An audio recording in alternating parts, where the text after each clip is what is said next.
apapun alasannya, namanya membunuh manusia itu dilarang oleh agama manapun juga. Ya, tidak ada yang membenarkan pembunuhan. Agama Islam pun itu agama supaya engkau tidak disebut pembunuh. Bahwa Tuhan itu tidak menginginkan orang itu membunuh sesama manusia. Yesus sendiri berkata, kalau engkau membenci sesamamu manusia, engkau itu pembunuh manusia loh. Dalam tanda kutip Yesus bilang, kita ini benci orang. Kita ini sudah dikategorikan pembunuh loh di hadapan Tuhan. Kalau malam ini saudara ada kebencian, lepaskan pengampunan supaya engkau tidak disebut pembunuh di hadapan Tuhan. Karena barang siapa yang membenci saudaranya, sesama manusia, ia adalah seorang pembunuh manusia, kata Tuhan Yesus. Kita nggak masalah. Carilah pujian yang datang dari Allah. Dengan cara bagaimana? Mari sunat hatimu. Sunat rohani. Kenapa dikatakan kita harus menyunat hati kita? Bukan sunat secara lahiriah, yaitu penanggalan akan tubuh yang berdosa. Ya, kita disuruh sunat hati karena Alkitab berkata Tuhan adalah Tuhan yang melihat hati. Tuhan tidak lihat visi kita, saudara. Ya, seberapa mahal pun barang yang kita pakai, sehebat pun apapun pelayanan kita di luar, setinggi apapun jabatan kita, jangan tertipu. Tuhan tidak lihat semua itu. Satu saat kita semua akan berdiri di hadapan Kristus. Dan disitulah pengadilan yang paling tepat. Itulah pengadilan yang paling benar. Karena Tuhan menghakimi sampai kedalaman hatimu. Ya, satu saat kita semua akan berdiri di hadapan tahta pengadilan Kristus.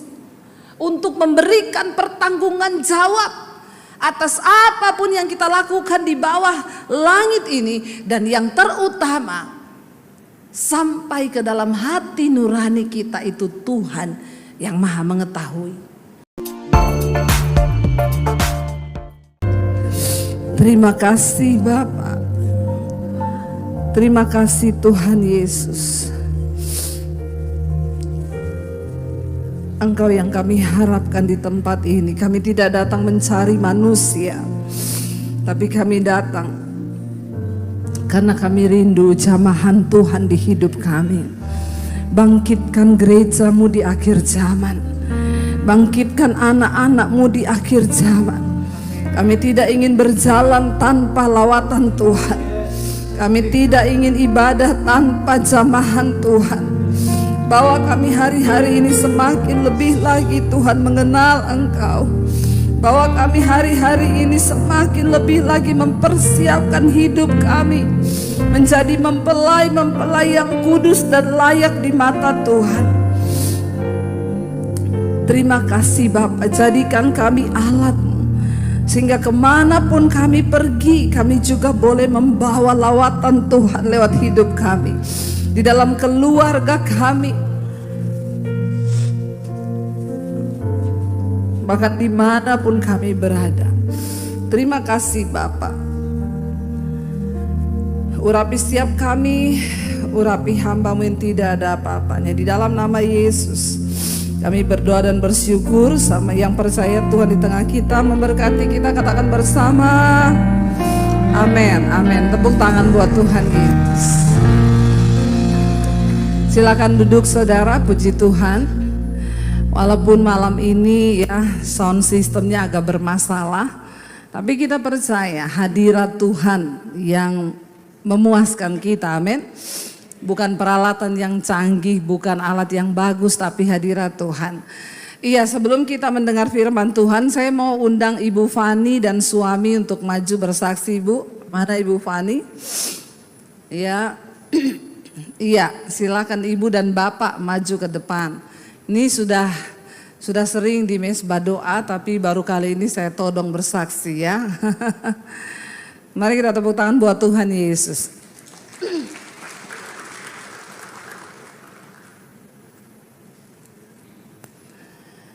Iya, haleluya.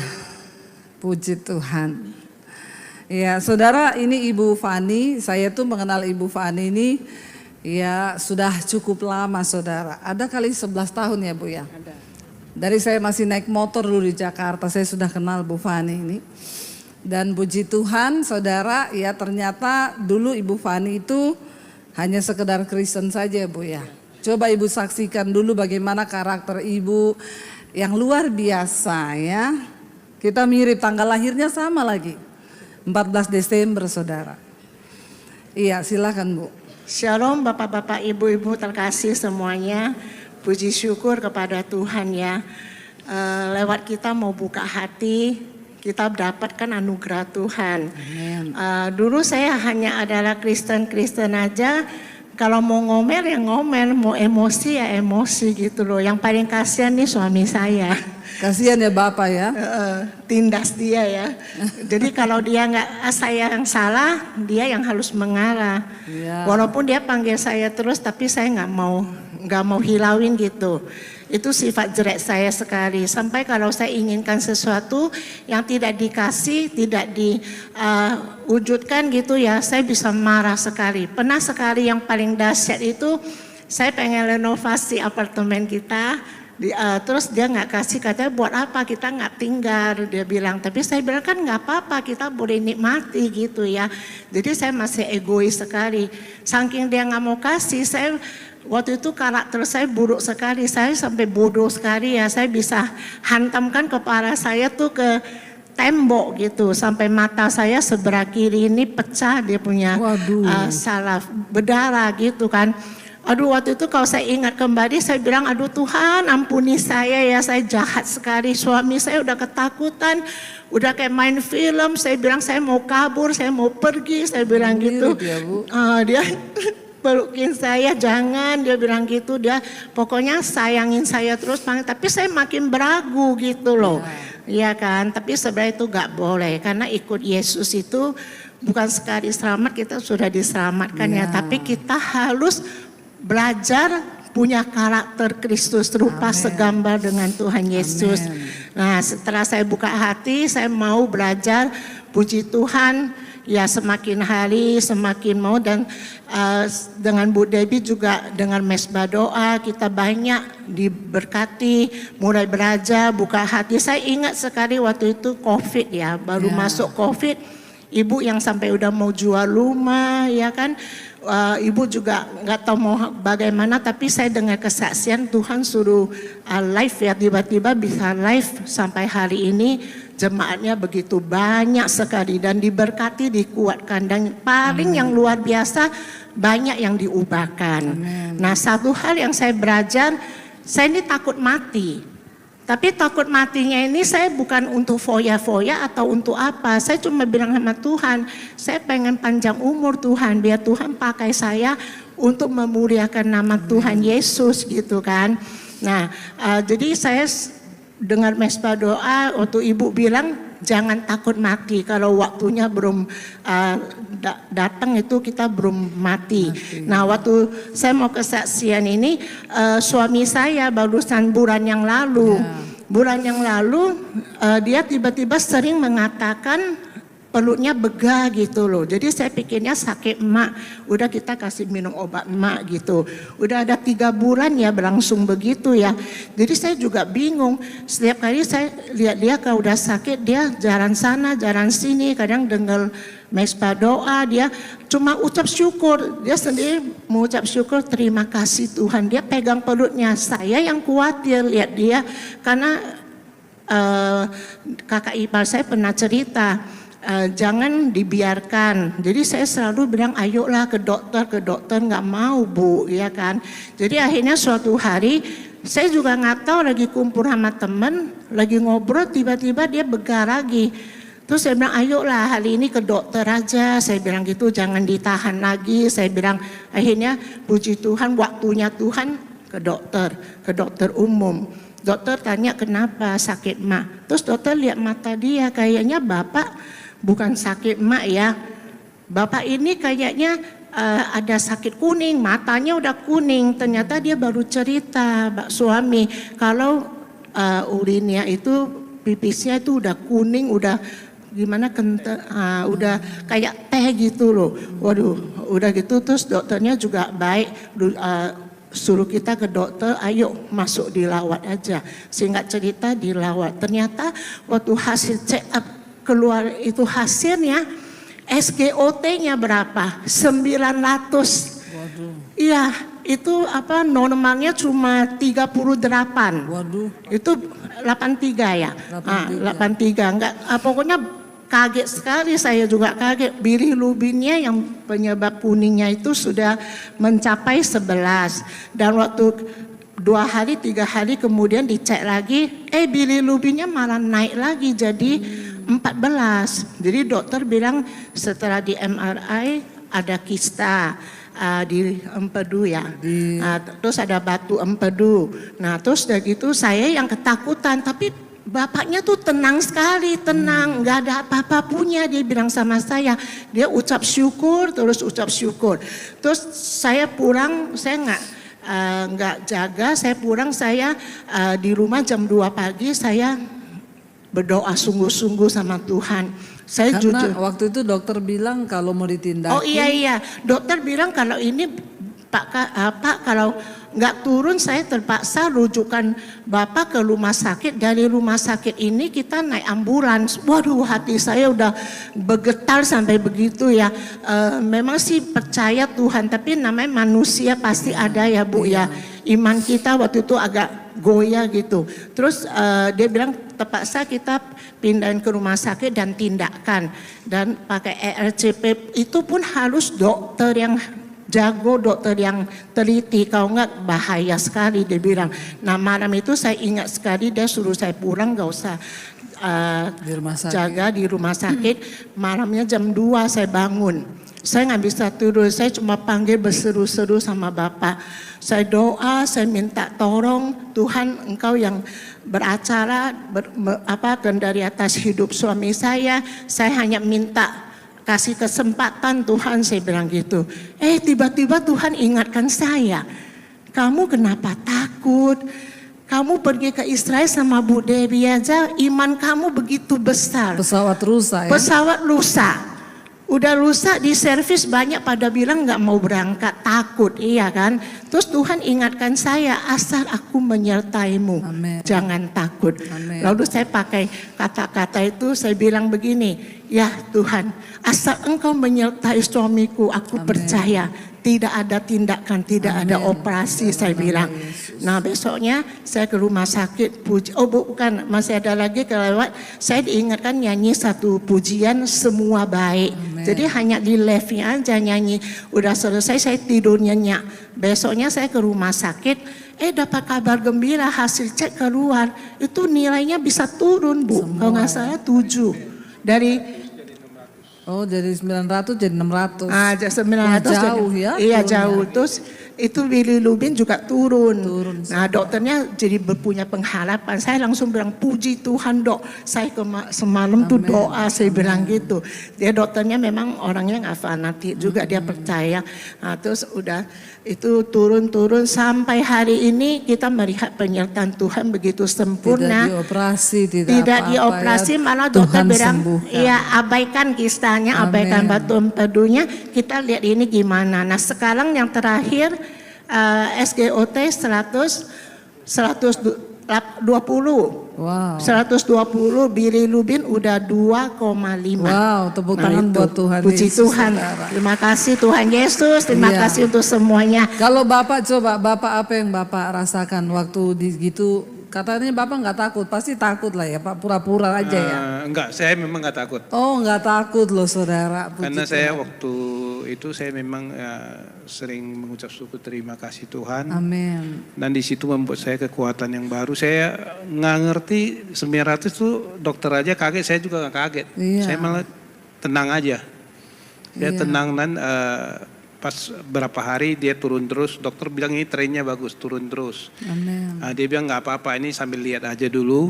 Kalau sampai memang perlu tindakan, baru tindakan. Tapi kalau dia tren begini nggak apa-apa, dia bilang terus saja. Jadi sampai hari ini dia bilang kalau levernya belum normal, itu kolesterol sama triglycerid gak bisa diobatin. Jadi yang penting tuh livernya dulu. Liver dulu. Nah, diturunin dulu semua, tinggal normal baru nanti yang lain. Nah, ya itu puji Tuhan sampai sekarang udah turunnya jauh banget. Jadi bersyukur banget. Semua karena anugerah Tuhan. Amin. Ya, terima Tepuk tangan kasih. buat Tuhan saudara. Terima kasih ya Pak Kasnadi dan Ibu. Dulu Bapak ini saudara hanya kerja, dan kerja. Kalau Bu Fani pelayanan suaminya itu nggak mau. Pokoknya dia tungguin pabrik, tungguin pekerjaan. Ada di sini bapak-bapak yang nungguin pekerjaan terus? Takut uangnya lari? Sekarang setelah dijamah Tuhan saudara, ya pelayanan kemana-mana pokoknya dia mau memberi hidupnya bagi Tuhan. Ya, dan kita melihat bahwa ya saudara, hari-hari ini kita harus semakin menyadari bahwa hidup itu anugerah Tuhan. Ya, bayangkan kalau sudah sampai misalnya ketemu dokter yang salah, lalu ditindaki. Kita percaya Tuhan tuh turut bekerja dalam segala perkara. Ya, dokter bilang kalau tindakannya juga bukan benar-benar dokter ahli, kista di liver, kista loh. Ya, jadi saudara kita percaya. Waktu itu saya juga ditelepon, Bu doain ya. Saya pikir aduh apalagi ini ya. Tapi saya percaya bahwa setiap kita hari-hari ini memang saudara kita harus jaga kesehatan ya. Kita jaga kesehatan itu diet ya, kurangi semua yang bahaya itu bukan untuk umur panjang, tapi untuk hidup sehat. Karena umur itu di tangan Tuhan. Ya, dan kita bersyukur tadinya saya bilang Bu berdoa ya Bu, semoga tidak harus dioperasi. Puji Tuhan ya sekarang semakin membaik dan semua karena anugerah Tuhan. Iya saudara ya kita mengucap syukur hari-hari ini. Iya, Bu Fani itu bilang dia dikuatkan karena dulu ketika mau ke Israel saja naik pesawat rusak. Ini Bu Fani yang paling beriman dulu. Ya, semua saudara itu udah mau mundur, dia yang kuatkan semua orang. Ayo Bu, tetap berangkat Bu, percaya hidup mati di tangan Tuhan, hidup mati di tangan Tuhan. Ketika suaminya sakit, dia takut ternyata. Ya, tapi Tuhan ingetin, kamu dulu ke Israel naik pesawat rusak aja, kamu beriman percaya. Sekarang kenapa kamu gak beriman lagi? Lalu dia percaya, dia menguatkan hatinya kepada Tuhan. Ya, saya tuh lucu saudara, kita kan harusnya akhir bulan ini 2 minggu lagi kita berangkat ke Israel. Yang daftar itu begini, Bu ini kita gak naik pesawat rusak toh. Saya bilang masa naik pesawat rusak terus? Ya semua itu ada prosesnya masing-masing. Lalu dia tanya sama saya gini, kalau gitu Bu yang kali ini prosesnya apa ya? Lucu ya, orang itu kadang cari-cari proses. Saya jawabnya begini, ya kita enggak tahu yang kali ini prosesnya apa. Ya tapi yang pasti Tuhan tahu. Untung belum berangkat, Israel perang. Ya, jadi sekarang mereka tanya, ini gimana kita Bu? Ini ada yang peserta dari Papua sudah datang, kasihan jauh-jauh ini. Ya, dari Papua mau ikut ke Israel nanti. Tapi saya bilang kita belum tahu sampai kapan perang ini akan berlangsung. Karena ini bukan gempa bumi, tapi ini perang. Ukraina aja sampai sekarang masih terus begitu. Saudara, saya mau kita belajar malam ini saudara ya. Orang bertanya, Bu kenapa sih perang terus? Ya, Israel dan Palestina ini perang terus kenapa? Saudara, ini bukan perang agama. Sekali lagi kita di Indonesia itu sering salah kaprah. Dipikir Palestina perang sama Israel, ini perang Kristen sama Islam. Ini tidak ada hubungannya. Ya, kita jangan konyol, jangan bodoh. Mari kita buka mata, di Palestina itu ada orang Kristen. Ya, di Israel juga ada orang Muslim. Tetapi saudara, kadang-kadang orang itu salah sehingga kalau dibiarkan, ya ini mulai demo kan? Demo ya, bela Palestina, bela Israel. Kita bela yang mana? Nggak usah bela-belaan. Amin. Kita ikut Tuhan saja. Lalu banyak yang bertanya, Palestina itu sebenarnya siapa? Saudara ingat, Palestina itu dulu mereka itu suku Kanaan. Filistin itu yang sekarang adalah Palestina. Itu Filistin.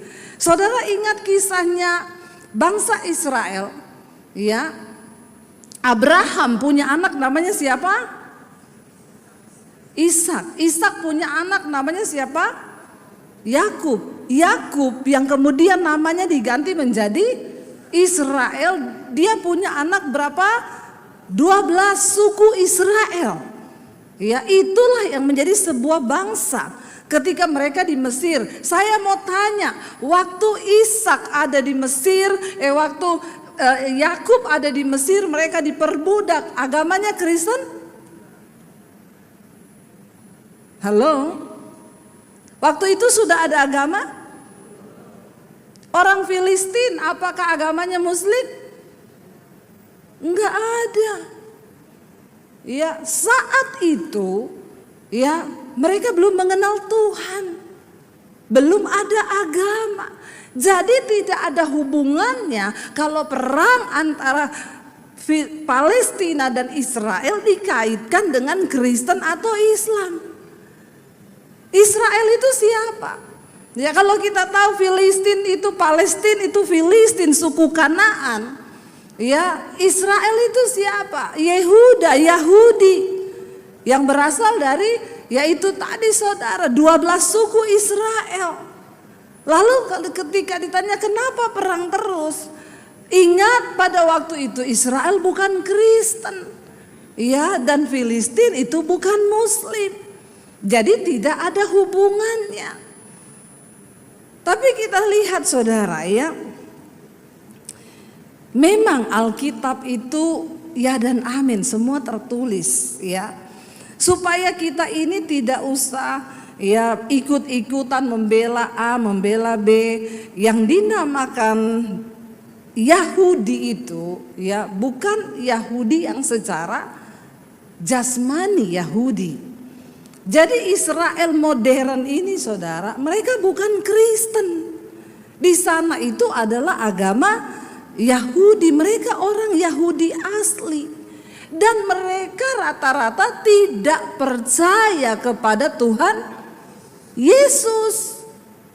Banyak di sana tour guide-nya ketika mereka membawa, mereka terangkan ini adalah tempat Yesus disalib, ini Yesus mati, Yesus bangkit di sini. So kita tanya kepada dia nih orang Yahudi yang bawa kita, dia terangkan Alkitab begitu hebat. Ditanya, kamu percaya Yesus enggak? Oh, enggak. Dan kamu jangan coba pengaruhi saya. Agamamu, agamamu, agamaku, agamaku. Jadi yang ada di Israel itu bukan orang Kristen. Mereka tuh menolak Yesus. Sampai hari ini mereka menangis di tembok ratapan. Mereka meminta Mesias untuk datang. Karena mereka menolak Yesus sebagai Mesias. Jadi kita mengerti sekarang perang antara Israel dan Palestina itu tidak ada hubungan dengan agama. Tapi semua sudah tercatat di dalam Alkitab. Amin saudara. Coba kita lihat bersama firman Tuhan berkata. Ya. Kita buka bersama di dalam Roma pasal yang kedua.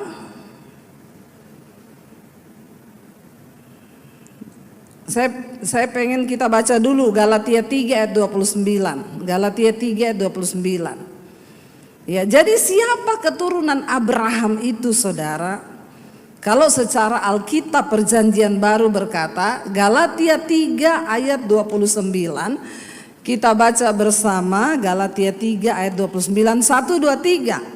Dan jikalau kamu adalah milik Kristus, maka kamu juga adalah keturunan Abraham dan berhak menerima janji Allah. Ya, dengan kata lain saudara, menjadi keturunan darah dari Abraham secara fisik tidak menjadikan Israel modern hari ini adalah milik Allah. Walaupun secara fisik mereka adalah keturunan Bapak Abraham, tapi itu enggak otomatis menjadikan mereka itu milik Kristus, karena mereka menolak Kristus. Mereka tidak menerima Yesus.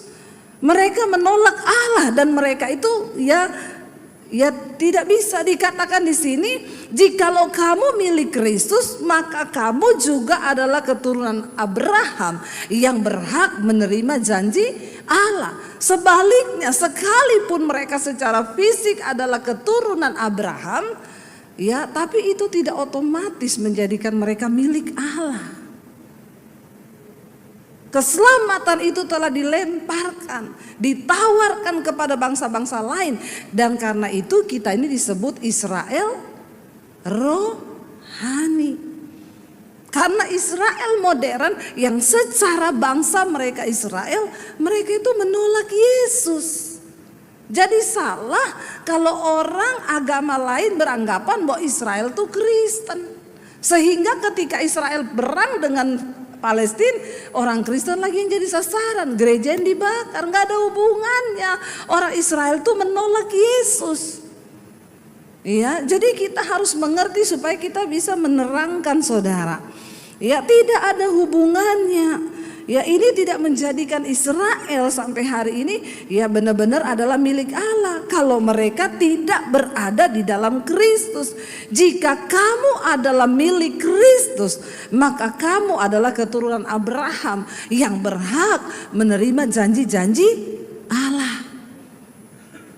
Sekalipun mereka Israel secara jasmani, keturunan Abraham asli, tapi mereka tidak berhak kalau mereka itu tidak menerima Tuhan Yesus. Sebaliknya saudara, secara rohani yang telah menjadi milik Kristus, kita disebut sebagai keturunan Abraham. Iman Kristuslah yang akan menjadikan kita ini menjadi keturunan Abraham, dan kitalah orang-orang yang dipilih dan diselamatkan untuk percaya kepada Dia. Coba kita lihat saudara, ayat yang kita balik tadi ke ayat Roma 2 ayat 28 dan ayat 29. Ya, Roma pasal yang kedua ayat 28 dan ayat 29. Ya. Baca bersama 1 2 3.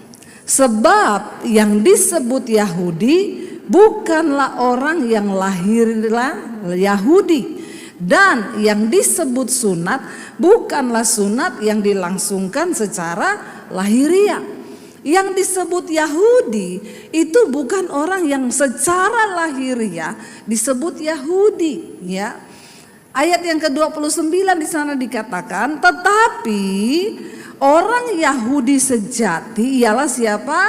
Dia yang tidak nampak keyahudiannya, dan sunat ialah sunat di dalam hati secara rohani, bukan secara hurufiah. Maka pujian baginya datang bukan dari manusia, melainkan dari Allah. Amin saudara. Jadi bukan Yahudi secara garis keturunan mereka Yahudi asli yang menjadi milik pusaka Tuhan. Ya, tidak ada hubungannya. Karena orang Yahudi asli sampai hari ini masih menolak Tuhan Yesus. Tetapi kita yang dipilih oleh Kristus, kita menjadi Yahudi rohani. Makanya dibilang keselamatan itu datang dari Yahudi, dari Yesus Kristus, silsilahnya begitu. Dan kita ini yang dicangkokkan saudara, ya, yang tadinya kita ini tidak menjadi pilihan, tapi karena Israel menolak Kristus, lalu pilihan keselamatan itu diberi kepada setiap orang, bahkan bangsa-bangsa lain yang membuka hatinya bagi Kristus. Di Palestina ada orang Kristen. Apapun alasannya, namanya membunuh manusia itu dilarang oleh agama manapun juga. Ya, tidak ada yang membenarkan pembunuhan. Agama Islam pun itu agama Yunan. supaya engkau tidak disebut pembunuh. Bahwa Tuhan itu tidak menginginkan orang itu membunuh sesama manusia. Yesus sendiri berkata, kalau engkau membenci sesamamu manusia, engkau itu pembunuh manusia. Loh, dalam tanda kutip Yesus bilang kita ini benci orang. Kita ini sudah dikategorikan pembunuh loh di hadapan Tuhan. Kalau malam ini saudara ada kebencian, lepaskan pengampunan supaya engkau tidak disebut pembunuh di hadapan Tuhan. Karena barang siapa yang membenci saudaranya, sesama manusia, ia adalah seorang pembunuh manusia, kata Tuhan Yesus. Lo dilarang membunuh. Bahkan kalau kita masuk lebih dalam pengenalan akan Tuhan, dikatakan bahwa seorang yang membenci sesamanya, saudaranya, sesama manusia, dia itu sudah pembunuh manusia. Mari kita mengerti saudara. Menarik di sini dikatakan, dan sunat itu bukanlah sunat secara lahiriah. Makanya sekarang ya kita tidak wajib lagi sunat secara lahiriah. Kalau ada orang mau disunat, dia Kristen tidak apa-apa, untuk alasan kesehatan, tapi bukan untuk alasan keselamatan. Karena dengan jelas Alkitab berkata di sini, ya sunat itu bukanlah sunat yang dilangsungkan secara lahiriah. Buat apa engkau disunat secara lahiriah, tetapi hatimu kotor, hidupmu kotor, engkau bukanlah milik Tuhan. Amin saudara. Ya, kita lihat ayat 29 dikatakan di sana, dikatakan tetapi orang Yahudi sejati ialah ia. Tidak nampak orang Yahudi. Kita ini kan gak nampak seperti Yahudi kan. Ya saya ini bukan orang Yahudi. Terbukti dari hidung saya ini yang mancung ke dalam. Kalau orang Yahudi asli itu hidungnya mancung keluar. Ya tinggi, putih, ganteng, cantik. Tetapi sekalipun mereka secara lahiriah Yahudi, kalau mereka tidak percaya kepada Yesus, bahkan mereka menolak Yesus, mereka bukanlah anak-anak yang menerima ahli waris yang dimaksud oleh firman Tuhan. Sebaliknya kita saudara, yang tidak nampak keyahudiannya, dan sunat yang dimaksud ialah sunat di dalam hati, yaitu secara rohani, bukan secara hurufiah. Maka pujian ya baginya itu datang bukan dari manusia, tetapi dari Allah. Saudara mau dapat pujian dari Tuhan? Nggak usah cari pujian manusia saudara. Karena pujian manusia itu pret. Ya, manusia itu kalau muji cuma di depan aja manis, percayalah. Ya makanya saya sekarang juga nggak peduli dan tidak terlalu menggubris ya kalau orang ketemu, halo ibu, tambah cantik, ibu luar biasa. Biasanya begitu-begitu tuh pret. Mari kita berlomba-lomba mencari pujian yang datang dari Tuhan. Nggak apa-apa, saudara dijelekin orang, biarin aja. Ya enggak ngaruh. Yang penting adalah penilaian Tuhan bagi kita.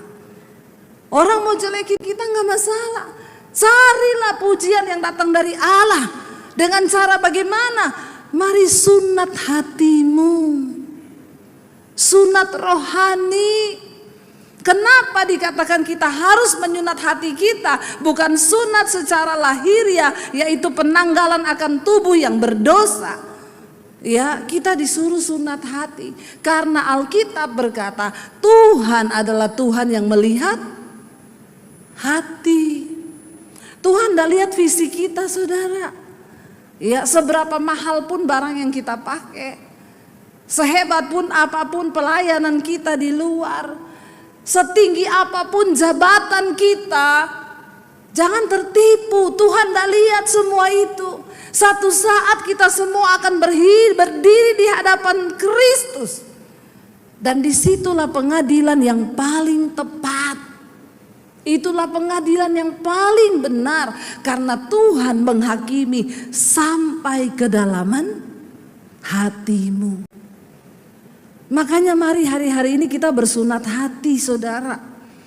Kalau ada kepahitan, hati itu paling penting. Kenapa hati paling penting? Karena hati itu paling murni.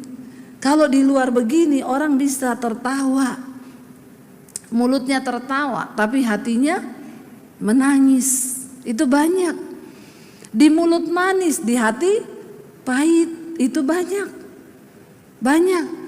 Tapi mari kita sadari, penting bagi kita hari ini, Tuhan melihat sesuatu yang rohani. Dia melihat sampai kedalaman hati kita.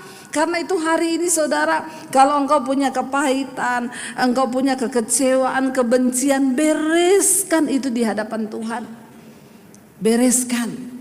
Ya, satu saat kita semua akan berdiri di hadapan tahta pengadilan Kristus untuk memberikan pertanggungan jawab atas apapun yang kita lakukan di bawah langit ini, dan yang terutama sampai ke dalam hati nurani kita itu Tuhan yang maha mengetahui. Makanya saudara, yang disebut Israel rohani itu adalah mereka yang bersunat hati. Ya, sunatkan hatimu, artinya apa? Buang semua yang berdosa dari dalam hati. Supaya kita mendapat pujian bukan dari manusia, tetapi pujian yang datang dari Tuhan. Amin. Kita bisa berpura-pura di depan manusia, saudara. Tapi berapa banyak dosa yang kita simpan, itu Tuhan lihat. Ya, hari ini engkau beribadah, tapi apa yang kau lakukan di luar sana tidak ada yang tahu. Suami-suami, mungkin istrimu nggak tahu dosamu. Istri-istri, mungkin suamimu tidak tahu dosamu. Tapi Tuhan itu tahu. Ya, Dia tahu. Bahkan Tuhan itu kadang dengan cara-cara yang ajaib membuka dosa-dosa. Ya, yang dulu pernah bersaksi di Mesbah Doa, saudara ingat? Ya, seorang suami yang dari luar kota dapat kerjaan di Jakarta. Pelayan Tuhan. Ternyata tiap kali datang ke Jakarta diajak temannya dugem. Ya, pergi ke nightclub, saudara. Pergi ke nightclub. Ya, tadinya lihat cewek-cewek nari-nari di situ pakai baju seksi-seksi. Nggak usah angkat tangan yang sering pergi ke sana ya. Jangan saudara ya, kita ini sedangkan di gereja saja kadang otak ini berdosa. Apalagi pergi ke tempat yang begituan, memang tempatnya dosa. Tapi ada yang bilang, saya di sana mau menangkan jiwa, Bu. Berapapun harganya. Ya, jangan coba-coba saudara. Akhirnya dia bilang, suaminya bilang awalnya cuma datang lihat yang begitu, lama-lama ajak perempuan yang nari-nari itu pergi ke hotel. Lalu suaminya mulai jauh dari istri, mulai tidak pelayanan karena sudah tertuduh di hati nurani. Tempat Tuhan berbicara. Kenapa kita harus menjaga hati nurani kita murni? Karena disitulah tempat Tuhan berbicara. Akhirnya apa yang terjadi saudara? Dia mulai jauh dari Tuhan. Kalau orang sudah jatuh begitu, ya mulai marah-marah sama istri. Ya, istri salah sedikit sudah marah. Lalu dia mulai sering ke Jakarta terus. Walaupun gak ada kerjaan, dia bilang sama istrinya ada kerjaan. Satu kali mau pulang ke kotanya, di hotel foto. Dia pakai kacamata hitam toh. Dia selfie. Senyum begini saudara. Lalu dikirim ke istrinya. Mah, sebentar lagi aku pulang. Kita ketemu ya. Dan ternyata istrinya digedein fotonya. Di kacamata hitam ada perempuan duduk pakai rok mini. Cara Tuhan membuka dosa itu selalu ada. Makanya bapak-bapak, kalau kau tidak ahli, enggak usah macam-macam. Untuk berdosa aja butuh keahlian. Ya, karena Tuhan itu maha tahu. Ya, jadi kalau kau enggak ahli enggak usah. Sekalian jadi pengikut setan. Bahaya. Istrinya lihat, loh kok di kacamata hitamnya ada perempuan duduk di depannya pakai baju seksi, rok mini. Ditanya, "Pak, coba deh, itu siapa perempuan yang di depanmu?" Dia bilang, "Siapa? Tidak ada siapa-siapa di sini. Coba kamu lihat yang ada di foto, gedein Pak. Ada terpantau di kacamata hitammu." Soalnya istrinya ini pendoa. Makanya ibu-ibu perlu kita ini menjadi pendoa buat suami. Kau tidak perlu mata-matai suamimu kemana aja dia pergi, datang cari. Ada ibu-ibu, "Bu Debbie, saya ini capek Bu. Ini saya tadi malam pulang jam 2. Saya buntuti suami saya Bu. Dia hilang di jalan." Rupanya suaminya punya ilmu Banyak bapak-bapak itu yang punya ilmu menghilang. Ya, tapi di sini tidak ada. Nggak ada yang ngaku punya ilmu menghilang. Saya bilang, "Ibu ngapain? Ibu ikutin suamimu kemana aja?" "Iya Bu, karena saya mau lihat dia." "Ibu, kau capek Bu, mending kau duduk di kaki Tuhan. Doakan saja suamimu. Bilang, Tuhan, kalau suamiku ada salah, Tuhan punya banyak cara untuk membukanya. Kalaupun dia berbuat dosa, hajar dia Tuhan dengan caramu." Kan dengan cara Tuhan, bukan dengan cara kita. Karena Tuhan menghajar orang yang dikasihinya. Jangan GR kok bapak-bapak. Ya, ini kok pendeta suruh berdoa biar dia hajar Tuhan. Ya, Tuhan menghajar orang yang dikasihinya dan yang dianggap anak. Kalau kau masih dikasihi, dihajar Tuhan. Kalau kagak, dibiarin kau mati binasa. Lalu saudara dia bilang, "Mana?" Dia lihat, "Oh iya, ada ceweknya mantul di depan." Dia jawab begini, "Memang tadi malam saya rasa kayaknya ada setan masuk ke kamar saya." Iya, pintar sekali dia ya. Kau bukan ahli sayang, jadi jangan coba-coba. Istrinya ini pendoa. Ya, selalu ada cara. Ibu-ibu, jangan kau mata-matai suamimu. Biarin aja lepas. Asal kau berdoa, maka Tuhan punya cara untuk melindungi rumah tanggamu. Akhirnya saudara, ya istrinya bilang, "Saya tunggu kamu pulang untuk menjelaskan." Untung suaminya bukan pilot. Kalau pilot udah mau landing gak jadi terbang lagi saudara. Karena ditunggu istri mau penjelasan. Cuaca buruk gak jadi landing dia. Untung bukan pilot. Waktu pulang akhirnya istrinya bilang, "Kamu ndak bisa bohong lagi Pak. Jujur sama saya. Ini Tuhan loh yang bukakan." Nggak bisa bohong, akhirnya nangis bercucuran air mata. Dia curhat sama istrinya, "Selama ini aku sudah tertekan menyimpan dosa ini. Tapi aku bingung bagaimana caranya mau ngomong." Iya bingung tapi ketagihan. Saudara, orang itu kalau buat dosa, ya, kalau engkau sudah pernah mengecap kebenaran di hatimu, kau tidak akan tenang. Ada suara Tuhan akan berbicara di hatimu. Ya, tapi memang ya akhirnya banyak yang terikat.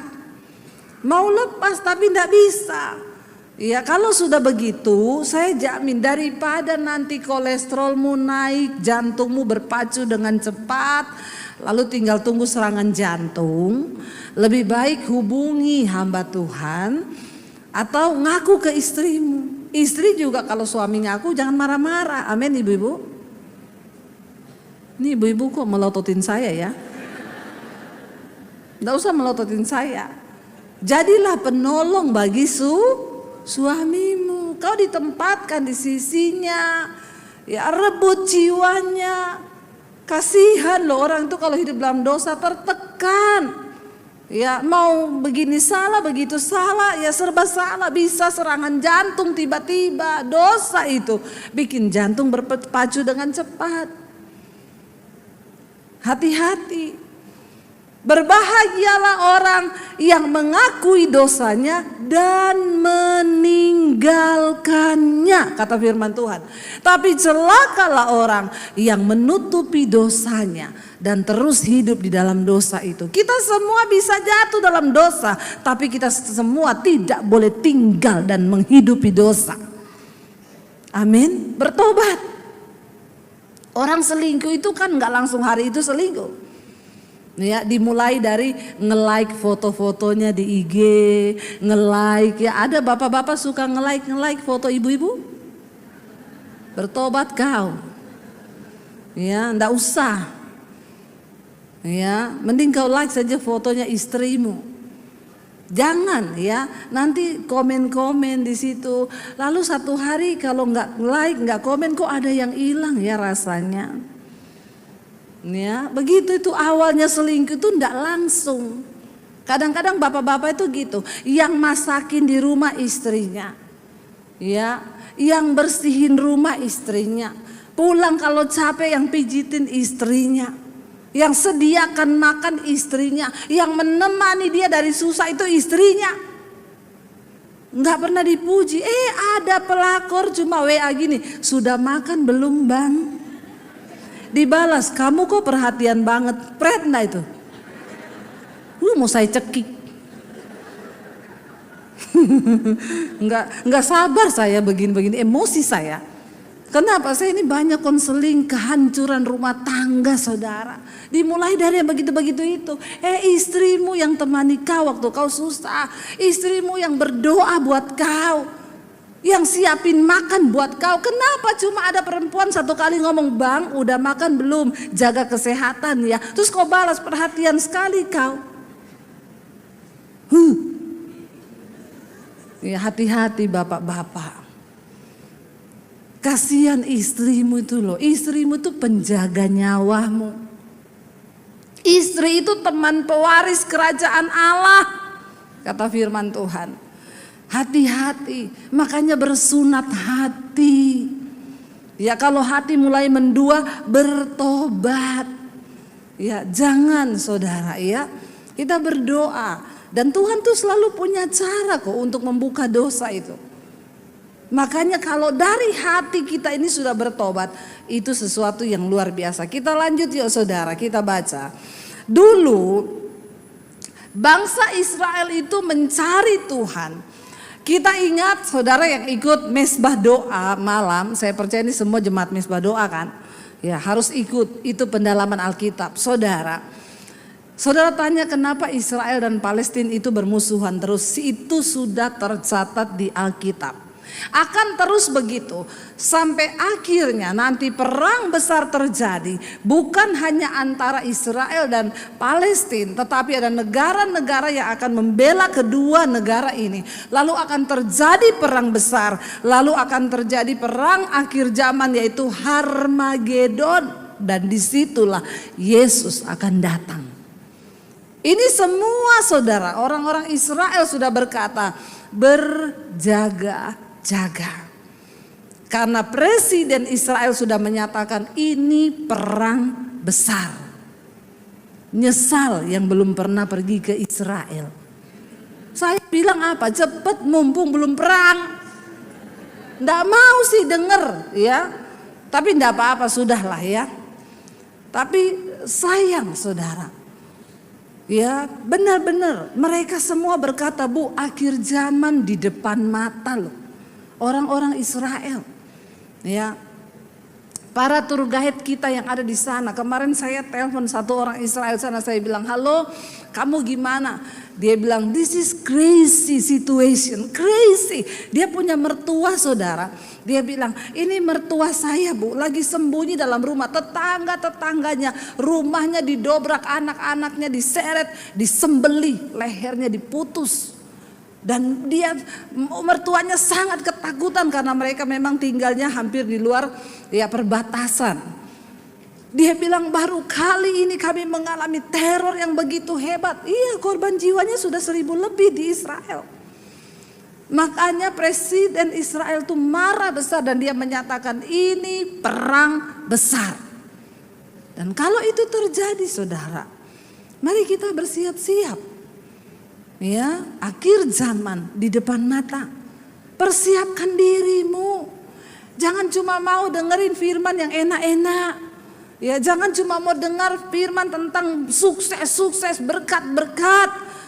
Persiapkan diri, bertobat, hidup dalam kekudusan. Kita sedang ada di pertempuran akhir zaman. Secara rohani pun kita sedang ada di peperangan akhir. Buang segala hal yang tidak berkenan. Ya, ketika akhirnya bangsa Israel disuruh merebut tanah Kanaan. Dari Musa ke Yosua sampai akhirnya diangkat hakim-hakim akhirnya raja-raja. Waktu di zamannya Daud, Tuhan berkata, Daud rebut semua tanah Kanaan itu. Daud memerangi dan merampas semua tanah-tanah itu. Ya, dan mereka tidak memusnahkan seluruhnya, disisakan sebagian untuk menjadi budak. Itulah salahnya. Ya, dan akhirnya saudara, waktu Daud sudah merebut semua tanah yang diberikan Tuhan, yang dijanjikan oleh Tuhan, dia punya sebuah kerinduan, aku ingin membangun rumah Tuhan. Tapi Tuhan bilang, Daud, engkau tidak bisa membangun rumah bagiku karena tanganmu itu berlumuran darah. Tidak bisa. Anakmu lah Salomo yang akan menggantikan engkau menjadi raja. Dia yang akan membangun rumah bagiku. Ketika Salomo naik di kursi pemerintahan kerajaan Israel menggantikan Daud ayahnya, itu keadaan Israel sudah nyaman. Tidak ada lagi perang. Makanya Salomo naik dalam kemakmuran. Dia minta hikmat pada Tuhan dan Tuhan izinkan dia membangun rumah Tuhan, bait suci di Yerusalem. Dan setelah itu Yerusalem menjadi pusat penyembahan. Orang-orang datang untuk mencari Tuhan di sana. Tapi kita lihat apa kata Yesus. Buka bersama saudara Injil Yohanes pasal yang keempat, ayat yang ke-21 saudara. Injil Yohanes pasal yang keempat, ayat yang ke-21. Apa yang Yesus katakan di sana saudara?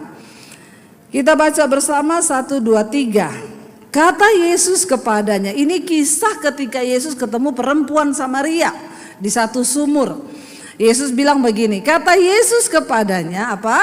Percayalah kepadaku hai perempuan, saatnya akan tiba bahwa kamu akan menyembah Bapa bukan di gunung ini dan bukan juga di Yerusalem.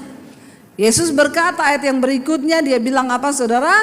Kamu menyembah apa yang tidak kamu kenal, kami menyembah apa yang kami kenal, sebab keselamatan datang dari bangsa Yahudi. Ayat yang berikutnya dikatakan, tetapi saatnya akan datang dan sudah tiba sekarang bahwa penyembah-penyembah benar akan menyembah Bapa di dalam roh dan kebenaran, sebab Bapa menghendaki penyembah-penyembah yang demikian. Jawab perempuan itu saudara, kita baca ayat yang berikutnya, Allah itu roh, ya, dan barang siapa menyembah dia harus menyembahnya dalam roh dan kebenaran. Ayat yang berikutnya, jawab perempuan itu kepadanya, aku tahu bahwa Mesias akan datang dan yang disebut juga Kristus. Apabila ia datang, ia akan memberitakan segala sesuatu kepada kami. Ayat 26, kata Yesus kepadanya, akulah dia yang sedang berkata-kata dengan engkau. Saudara, Yesus bilang, nenek moyangmu mencari Allah di gunung. Memang zaman dulu bangsa Israel pun mencari Tuhan di gunung. Ya, Musa ketemu Tuhan itu di gunung. Tuhan bilang naik ke gunung, tanggalkan kasutmu. Setelah Yerusalem dibangun bait suci oleh Salomo, orang Yahudi menyembah itu, datang ke bait suci itu. Orang Samaria masih tetap pergi ke gunung-gunung mencari Tuhan. Yesus berkata kepada perempuan itu, kalian menyembah di gunung, kami menyembah di Yerusalem. Coba kembali ke ayat tadi, tetapi dia bilang, ya, ayat yang ke-21. Kata Yesus kepadanya, percayalah kepadaku hai perempuan, ya, saatnya akan tiba bahwa kamu akan menyembah Bapa bukan di gunung ini, juga bukan di Yerusalem. Jadi tidak ada hubungannya kekristenan sekarang ini dengan pusat penyembahan di Yerusalem. Karena Yesus bilang, ya, kamu akan menyembah Bapa di mana? Di dalam roh dan kebenaran. Saudara, bait suci dihancurkan. Saya mau tanya, sekarang bait suci melambangkan tempat Tuhan hadir. Saya mau tanya, sekarang bait suci itu ada di mana? Pinter semuanya. Di mana bait suci? Di sini. Di hati kita. Bukan lagi bangunan. Karena bangunan itu sudah dihancurkan. Dan Alkitab berkata, tidak tahukah kamu bahwa tubuhmu itu adalah bait Allah, bait Roh Kudus yang berdiam di dalam kamu. Makanya supaya Tuhan tetap tinggal dalam hidup kita di baitnya yang suci ini, sunat hatimu, kuduskan dirimu, sucikan dirimu, supaya Tuhan tetap tinggal di bait sucinya ini. Dan waktu Tuhan datang kali yang kedua, hanya orang-orang yang sungguh-sungguh menjadikan hati dan hidupnya bait suci, mereka lah yang diangkat oleh Tuhan menuju sorga yang mulia. Amin, saudara. Karena itu buang segala hal yang busuk, buang segala kenajisan, percabulan, sakit hati, iri hati, kepahitan, buang semua itu. Kita mau bilang sama Tuhan hari ini, Tuhan, kami tahu hidupku ini adalah penyembahan. Kami tahu hidup kami adalah penyembahan di hadapan Tuhan. Biar itu sungguh-sungguh kita hidupi. Kita mau datang kepada Tuhan hari ini dalam perjamuan kudus, Bapak Ibu. Kita mau bilang, ya Tuhan, kami tidak tahu apa arti hidup kami tanpa pengorbanan Kristus. Salib Kristus membuka mata kita bahwa betapa berharga hidup kita, saudara. Bangkit berdiri bersama di hadapan Tuhan. Saudara yang belum menerima perjamuan kudus, saudara bisa minta pada pengerja yang ada di belakang. Mari kita datang kepada Tuhan. Kita bersyukur karena kita dipilih oleh Tuhan. Kita dipilih menjadi orang-orang yang dipilih menjadi Yahudi rohani, saudara. Bukan karena kita ini orang Yahudi, tapi yang tidak nampak keyahudiannya. Tetapi kita dipilih oleh Tuhan malam hari ini. Karena itu bilang pada Tuhan, kami mau buang semua dosa Tuhan. Malam ini kami ada dalam sakramen perjamuan kudus. Kuduskan hati dan hidup kami. Salibmu membuka mataku. Mari tutup matamu dalam hadirat Tuhan. Tubuh dan darah ini diberi bagi kita yang percaya. Namun engkau bisa katakan di hadapan Tuhan, Tuhan, tubuh dan darah ini juga engkau beri bagi keluarga kami. Mungkin bagi saudaramu yang sedang terbaring sakit, buat mereka yang belum mengenal engkau, jika ada anak-anakmu atau keluargamu yang belum mengenal engkau, imani, saudara bilang, Tuhan, tubuh dan darah ini juga engkau beri buat mereka. Terima kasih Yesus, terima kasih Tuhan, buat pengorbananmu bagi hidup kami, bagi keluarga kami Tuhan. Kami bawa Tuhan di dalam doa untuk keluarga kami yang belum mengenal Engkau, untuk keluarga kami yang terbaring sakit. Mari angkat roti di tangan kananmu, saudara. Ini adalah tubuh yang tercabik, yang dikorbankan, menanggung setiap kutuk dosa, menanggung kutuk maut atas hidup kita, semua manusia yang mau menerima Dia.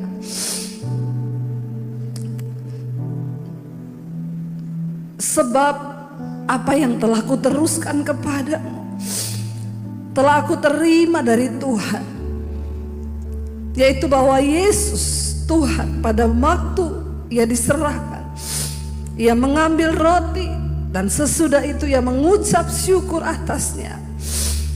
Lalu Ia memecah-mecahkannya dan berkata, inilah tubuhku yang diserahkan bagi kamu.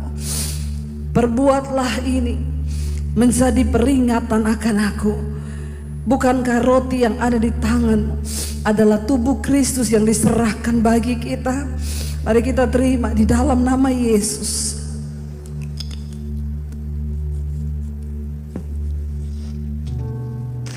Terima kasih Tuhan.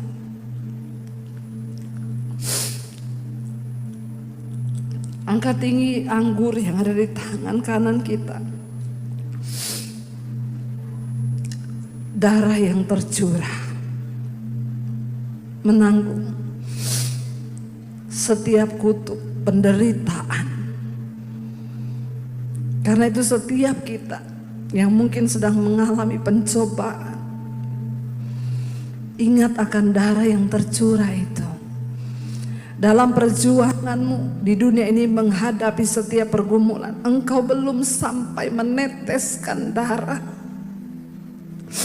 Karena itu bilang terima kasih Tuhan buat darahmu yang kau curahkan, membawa kesembuhan bagi kami, memulihkan hubungan kami dengan Bapa yang ada di sorga. Kami bersyukur buat darah Yesus yang tercurah. Demikian juga Ia mengambil cawan sesudah makan lalu berkata, cawan ini adalah perjanjian baru yang dimateraikan oleh darahku. Perbuatlah ini setiap kali kamu meminumnya menjadi peringatan akan aku. Sebab setiap kali kamu makan roti dan minum cawan ini, kamu memberitakan kematian Tuhan sampai Ia datang. Saudara, bukankah cawan ini adalah persekutuan kita dengan darah Kristus? Mari kita minum dengan iman di dalam nama Yesus. Terima kasih Tuhan. Yesus, apa arti hidup?